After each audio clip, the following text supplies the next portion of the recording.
E aí, tudo bom? Meu nome é Miguel, você está no canal Visão de Jogo e hoje, meus amigos, eu gostaria de falar de Brasil 3, Escócia 0, no que, para mim, foi o melhor jogo do ciclo, ao menos do Ancelotti. No mínimo do ciclo do Ancelotti, em que ele faz parte do primeiro jogo dele até o atual, esse para mim foi o melhor jogo dele, em que ele melhor pôde utilizar a sua tática, né, a sua forma de jogar e potencializar os seus melhores jogadores.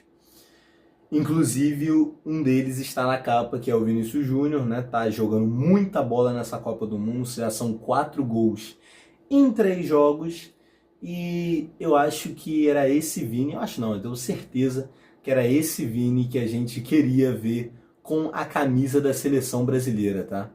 Era o Vini que vai para cima, que consegue fazer gols, fazer boas jogadas, e acho que dá para dizer que esse sim é o Vini do Real Madrid, né? Esse sim é o Vinícius Júnior. O Vinícius Júnior que jogava anteriormente na seleção brasileira era um outro jogador. Esse sim é o Vinícius Júnior que a gente conhece, um cara que já foi melhor do mundo e concorrente da bola de ouro, né? Não ganhou por um detalhe. Mas enfim, o que eu gostaria de dizer é que gostei de fato muito do jogo,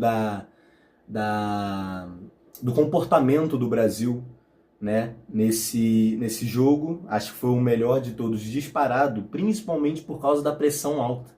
Cara, uma vez eu vi, uma vez não, né, um vídeo ali do próprio Marcelo Beckler, jornalista que eu admiro muito, acompanho. Ele, no título do vídeo dele, ele disse que a França é exatamente o que o Brasil, o que o Ancelotti gostaria que o Brasil fosse. E eu não tenho dúvidas que isso seja de fato verdade, principalmente vendo o jogo de ontem. O jogo de ontem mostra exatamente o que o Ancelotti quer que o Brasil seja, meus amigos. O Ancelotti quer que seja um time que pressiona alto, né? Que tem jogadores que se doam muito pela marcação, né? Os atacantes não é só para receber bolinha no pé e fazer gol, é para chegar lá, é para vir até o meio de campo tentar roubar bolas, assim como o Ryan fez. Já já eu falo dele. E na hora que dá para fazer uma baita investida, uma conexão rápida, né? Defesa-ataque, cara, faça. Faça, porque tem jogadores que correm muito lá na frente e é justamente isso que o Ancelotti estava querendo, né? Assim como a França, que é uma seleção que também de encaixe muito rápido, né? Se recupera a bola ali no meio-campo, assim, a defesa está mais ou menos mal organizada do outro time, rapidamente alguém já conecta um dos velocistas franceses e tá na cara do gol. E é exatamente isso que o Ancelotti quer que o Brasil faça. Não tenho dúvidas disso. Mas, bom, é muito bom, né, cara? É muito bom pra gente, pra nós brasileiros, né? Ter uma grande atuação dessa, ver uma grande atuação dessa por parte da nossa seleção, porque acho que era isso que acho que era isso que faltava pra gente, né? Falando de uma forma até emocional, sentimental, enfim, eu acho que o que faltava pra gente confiar de fato nessa seleção brasileira era, primeiro, um quadro de um time titular, né? Eu acho que depois desse jogo a gente viu que, de fato, agora o Ancelotti tem um time titular, porque a impressão que dava é que ele ainda estava fazendo muitos testes, né? Começou com o Igor Thiago nessa Copa do Mundo, por exemplo, agora ele já está bem atrás na fila, ao que tudo indica. E, além disso, também o esquema tático, né?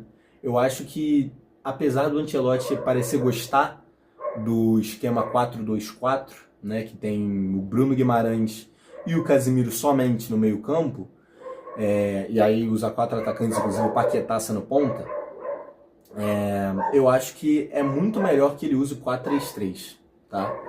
Acredito sim que o 4-3-3 seja a melhor solução para o Brasil do Ancelotti, porque o meio campo fica mais povoado, né? A gente viu que o Bruno Guimarães fez uma partidaça na quarta-feira, sensacional, foi com certeza um dos melhores do time naquele momento, 2 assistências, enfim, foi um dos melhores do time. Gostei muito também da atuação do Matheus Cunha, né? Também até que voltando assim um pouco mais no meio campo, né? Jogando de falso 9, né? É uma posição que ele se sente muito confortável, né? Ele usa 9, mas não é exatamente aquele novão de área assim.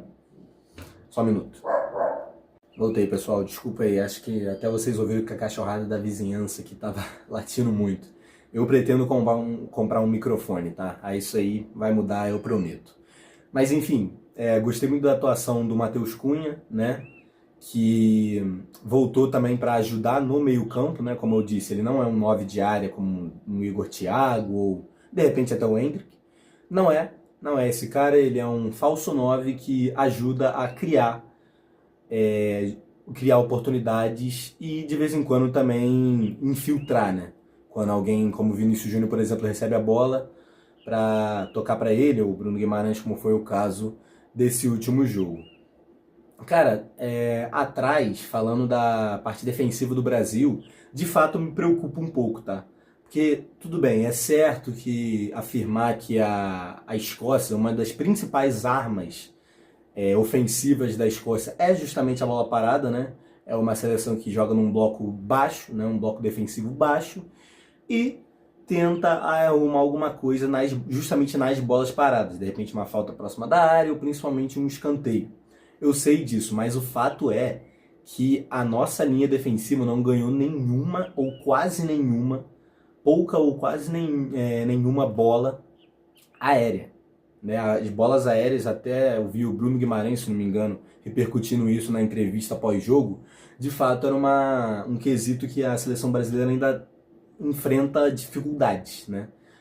Cuidar dessa bola aérea. O Alisson fez duas grandíssimas defesas, né? Acho que para quem duvida muito do Alisson aí, tudo bem, ele pode até não ser um grande pegador de pênalti, mas o fato é que ele tem que ser o titular da seleção brasileira, né? Dificilmente você vai encontrar um melhor nesse momento. Eu acho até que perdão.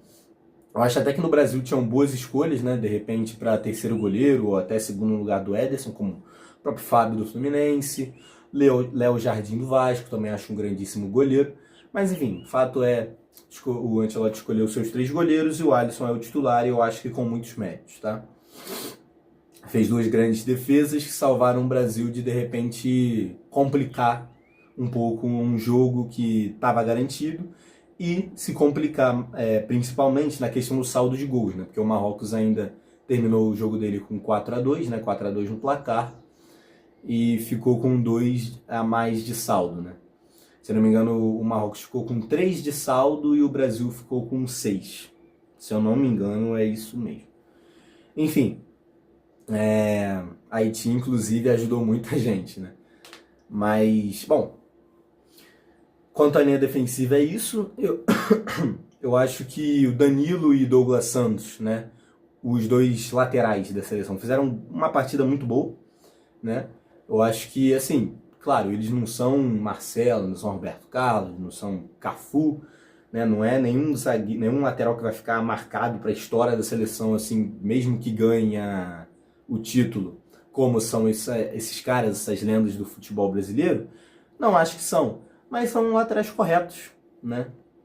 São laterais corretos que não deixam a desejar, e nesse momento eu acho que não deixar a desejar é o mais importante, porque a gente passa por uma escassez de laterais no futebol brasileiro, e o cara que faz um futebol correto, que joga corretamente o futebol sem falha, sem sustos, como são Danilo e Douglas Santos, eu acho que é muito interessante mantê-los no time, tá? Falando sobre os meio-campistas, né? O Bruno Guimarães, eu já elogiei muito ele, né? Gostei muito da partida dele. Casimiro, cara, o Casimiro ainda, pra mim, é uma incógnita, tá? Eu não tenho certeza se ele tá no seu 100%, não digo fisicamente, mas tecnicamente.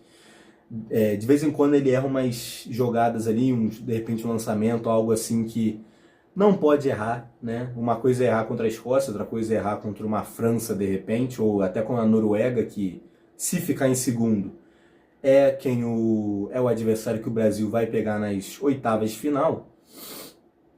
Então não se pode errar uns lances que ele tá errando. O Casemiro tá me trazendo muita desconfiança nesse momento, cara. Sinceramente, se fosse eu no lugar do Ancelotti, eu acho que eu entraria com o Fabinho contra o Japão. Mas enfim, né, o Casemiro é um homem de confiança do Ancelotti, dificilmente eu acho que isso vá mudar. Só se o Casemiro de fato tem uma atuação muito ruim. Paquetá, eu acho que fez uma partida boa também, né? Não acho que deixou a desejar em nenhum quesito, né?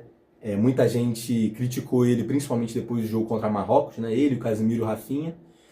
Eu acho que de fato ele tinha feito uma partida muito ruim, mas eu acho que com o tempo ele está voltando ao seu melhor nível e contribuindo para a seleção brasileira. Não sei se ele vai continuar sendo titular absoluto, porque sinceramente eu não sei se nesse momento ele está apresentando o futebol para ser o titular da seleção, mas, bom, por enquanto é o que é. Falando do ataque finalmente, né, do setor ofensivo, Matheus Cunha já falei muito bem dele, e agora a gente chega também no Ryan. Vini Júnior eu vou deixar para último. O Ryan, eu gostei muito da partida dele, tá?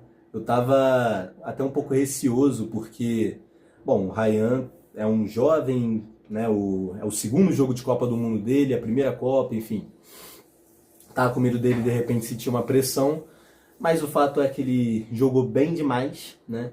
Foi no meio-campo, fez muitas interceptações, né? O primeiro gol do Vini Júnior vem sim, basicamente, né, principalmente da intervenção dele, né, ele vai lá, aplica a pressão no zagueiro e o Vini Júnior consegue botar para dentro do gol.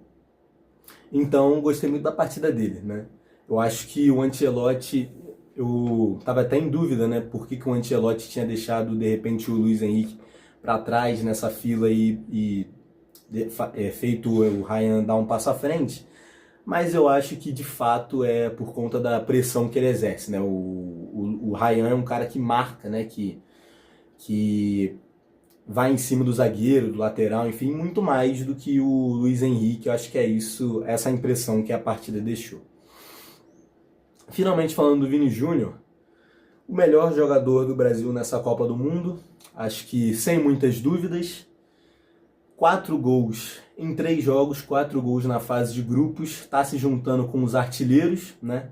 Falei deles há uns dias atrás, Haaland, Messi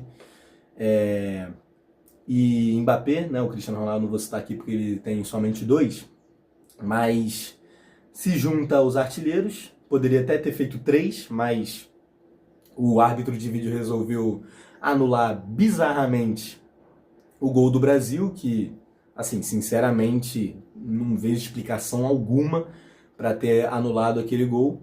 Mas, bom, anulou. Então, fazer o quê? Não foram 3 gols, foram 2. Mesmo assim, é muito bom. Estou gostando muito das atuações dele nessa Copa do Mundo, chamando a responsabilidade, né? Sem medo de ser o protagonista. Parece que está jogando leve, né? Eu acho que o Ancelotti finalmente achou uma maneira, uma formação de fazer o seu melhor jogador jogar leve. E é isso. Agora a gente vai pegar o Japão nos 16 avos de final. Tô bem curioso porque, sinceramente, para mim, a melhor escolha no encaixe tático era a Suécia, porque apesar de ter 2 grandes atacantes, que são o Isaac e o Gyökeres, tem uma zaga muito fragilizada. O Japão, para mim, é um time que tem um coletivo muito melhor do que o da Suécia.